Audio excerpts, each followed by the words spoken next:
prostovoljskim delom sem se začela ukvarjati kmalu po letu 1974, ko sva se z možem priselila na Vače. V letu 2019 so bile aktivnosti praktično tiste, ki so se nadaljevale iz preteklih desetletij in nadgrajevale.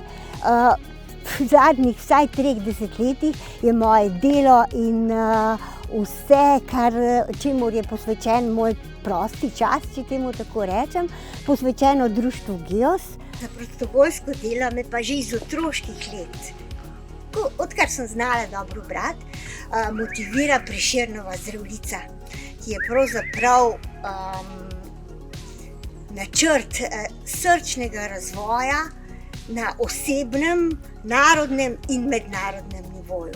Menim, da so med prijavitelji moji kolegi predlagali za to priznanje oziroma za najprostovoljko zaradi tega, ker je narava našega dela takšna, da so menili, da bi lahko bila vzor še komu drugemu.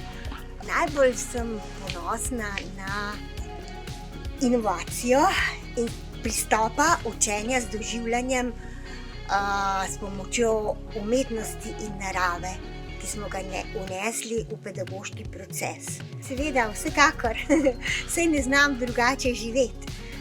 Prostovoljstvo je zame način življenja, lepota življenja, ko si uresničuješ svoje ideale in zato seveda pač vlagaš svojo energijo.